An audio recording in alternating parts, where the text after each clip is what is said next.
Test. 1, 2, 3. Okay.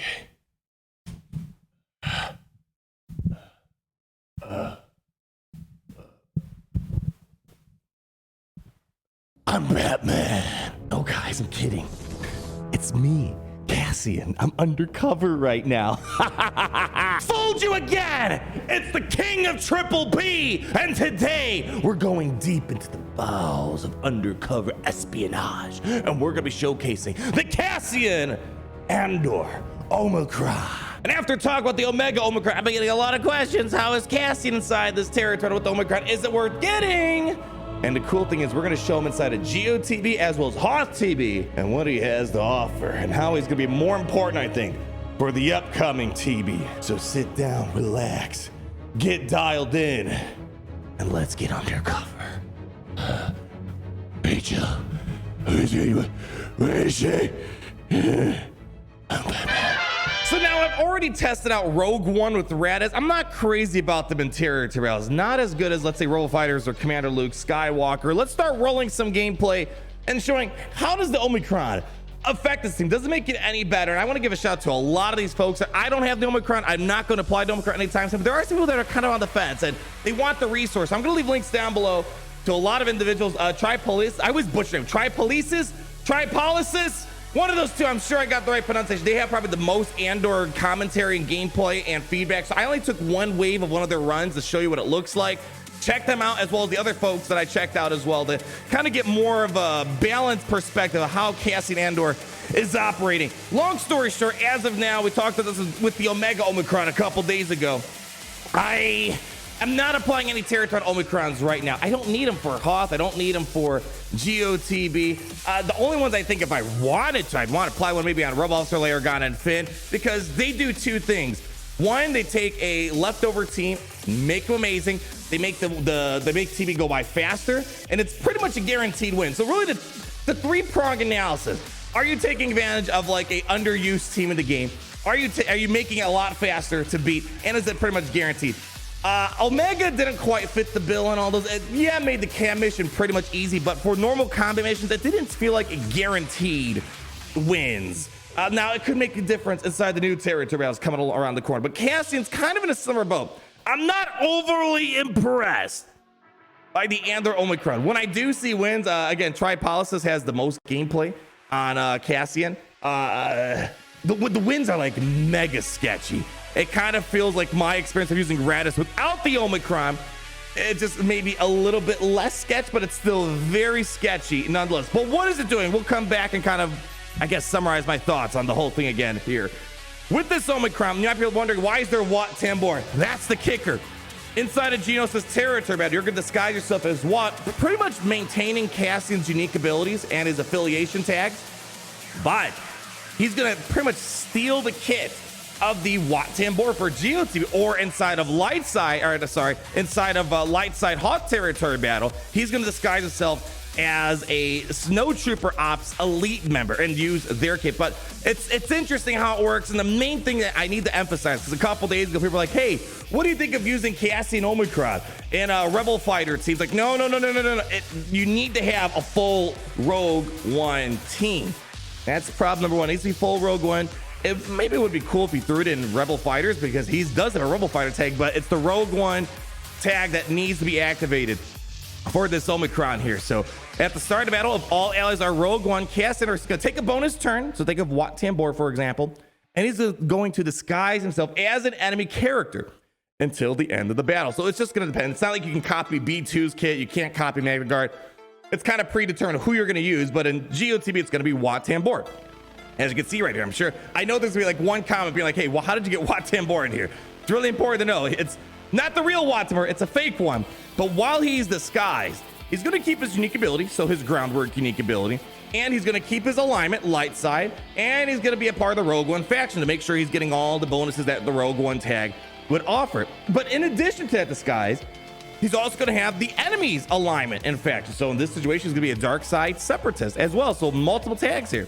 And at the start of each encounter, you're going to grant a ton of buffs straight up from the get-go. You're going to get defense up, potency up, tenacity for 3 turns, which, you know, can kind of go away quickly, just a simple buff dispel, and that's all it takes. But luckily, remember, buff immunity can't be applied on this team, so that's one thing to keep in mind. It's nice that that's in action here.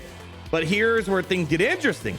Whenever Cassian uses an ability, he's going to get 12% turn meter for each debuffed enemy.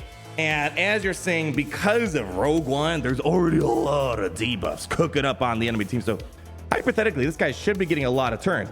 And he's going to inflict ability block and buff immunity for warranted, and defense set, and healing immunity for 2 turns on the target enemy. So that's a lot of debuffs right there, and a lot of control. Buff immunity, ability block, healing immunity, that's huge. And then you call K2 to assist, dealing 97.8% more damage. And I do have some hot territorial gameplay at the end, but here he's disguising himself as Wat Tambor, and it's not just a skin. He's actually using the kit as he's passing tech along. You get that tank tech, the blast tech, weapon mod, the health pack over. So you're gonna use that kit. Having a Wat Tambor inside a GOTV for Rogue One, it's kind of a big deal, making K2 so Permaton, or Baze Malbus for that matter. Giving blast tech weapon mod, ideally probably the Radis, so he gets a lot of turns. And then eventually hits his hope, his big ultimate ability.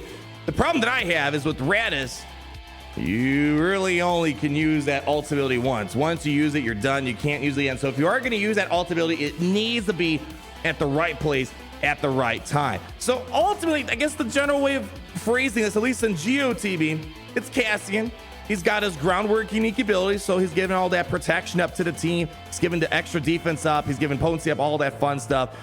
But then he's also stealing an enemy kit depending on the TB you're in. So Wat Tambor, he's able to share around the tech, and then he's able to apply a lot more debuffs to control the enemy team. It makes the team better. I'd be lying if I said I did it, but basically what it's trying to do is it's trying to take in, so shock grenade on Cassian, right? That has all the defense down, the healing immunity, all that fun stuff. But he loses that when it becomes Wat Tambor. So they're just giving it to him, and he's just going to constantly apply it just by taking a turn. So the thing that I have here is that one problem with the Rogue One team, they don't have a train. There's a chugga choo choo thing with like Rebel fighters, Kyle Katarn and Hawthorne Scout. You just keep taking tons and tons and tons of turns, and you just steamroll your opposition here. You don't quite have that here. That's problem number one. Problem number two that I have here is that the team just, you still get picked apart. And if it wasn't for the Jin Urso as well as the Radish Cheese, this would be an absolute nightmare of a team. So it feels like when I'm using this team, unless it's the theme they're going for, because when you're undercover and you're engaging in espionage, there's always this chance something can go wrong. So in territory battles, if you're going to invest in Omicron, one of the top level resources that arguably 70% of them should go to Grand Arena, 30% should go to territory. Maybe it's 60-40 split nowadays. I don't see the reason to invest in this for at least Geonosis territories. I assume with the rise of the Empire thing coming not too far down the road here in 2022, likely, this is probably going to play a bigger role. You're probably going to need to have a Rogue One specific nodes, kind of like in Hawk territories, you need a Rogue One specific nodes. This is probably where it's going to be helpful. But as of now, I would urge people probably not to apply this. You're not going to feel that instant win type of mentality with Finn or Rebel Officer Lee Organa. And the other problem that I have is, especially, it doesn't cut down in the time. A lot of these runs, I only took like particular phases or whatever. But for example, Tripolysis, just for like one wave for one round, getting through 1 to 4, 1 to 3, it's like almost like 20, 30 minutes or something absurd like that. It takes a lot of time to get rolling and win. And I don't know about you, I don't feel like in Omicron, you should be still putting that much effort inside a Geonosis territory battle. So maybe in due time, it's going to make a lot more sense, and we're going to want to have it. There's probably going to be a Cassian specific note. I've been seeing speculation. There was a great Reddit post kind of speculating that we're going to have multiple territory battle reward characters. Right now we have Reva. That's probably going to be a dark side path. Speculation might be maybe you're going to need Inquisitor, but we obviously Inquisitor.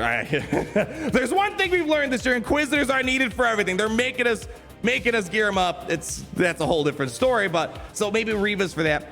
I wouldn't be surprised if you're going to need to have, let's say, Cassian Andor, a Rogue One team, and maybe we're going to get a Saw Gerrera for maybe the light side path. And then there's also been another layer of extra speculation out there where, you know, if we're gonna maybe we're gonna get Hunter, maybe not Hunter, maybe we're gonna get Crosshair, new confirmed character, maybe it's on the mixed path, and maybe you're gonna need Bad Batch and the Omega Omicron. So there are ways to make this Omicron artificially more important, but kind of like the theme for this entire year of Omicrons. The second we got our first territory battle Omicron, it was one of those like, okay, not sure if they're really needed. But, you know, luckily Finn and Rolo, you can make an argument they're helpful because they're taking a leftover team that's not Platoon, and they can pretty much guarantee one. All right, fine, those fine. But like, once we see things like Karth, Imperial Probe Droid, now we have Cassian, you got to ask yourself, all right, what is this leading up to? So these Omicrons are probably going to have a bit more high value down the road here. And here's a battle from Sword 567, Epic PL. Going up against hot territory battles, obviously a lot easier to handle it. As you can see, Cassian's all in the backup there, and he's a snowtrooper special ops unit.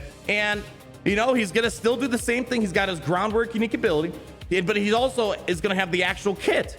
As you can see, they have knockout, they have the wideout, they have the blowout. So it's literally just a kit you're familiar with. So what I'm wondering is, what's going to be the unit we're going to copycat inside of the new Rise of the Empire territory battle?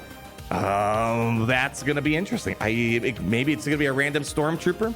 Maybe it's going to be kind of like what we saw in Andor, where he disguised himself. It wasn't really a stormtrooper. It was just a normal, I don't know what you call him, just a normal trooper on the planet there. So we don't know what that kit is going to be that he's going to copycat inside this next territory battle here. So I think what's really going to define how great he is what's going to be the kit that he's going to replicate. Wat Tambor kit, helpful. Snowtrooper ops, I mean, it's hard to remember, but the Snowtrooper ops was definitely kind of a big deal back, and he was kind of an annoying character that you're going to have to deal with. For Cassian Andor and this new territory battle, this Omicron is very dependent on how good is the opposing character that he is going to mimic. It's likely going to be an Empire unit of some sort, but if it's got something boxed, like imagine if he copies an insta-kill character. That could probably be a big deal and help move things along. So it's hard to say if Cassian's gonna be worth it for the next territory battle. We're making assumptions. I would think they're gonna try to design the territory battle with Cassian in mind, but for right now, I would say, you know what, just hold off. I'm not seeing a crazy bang for buck investment. It's not seeming like it's making a huge difference for the Redis Rogue One team. Maybe it made one step forward, but not like 5 paces forward. We gotta wait and see until the next one. But for now, that's gonna wrap it up for today. In case you didn't know, just a reminder, I'm Batman, and it's great to be in Gotham today.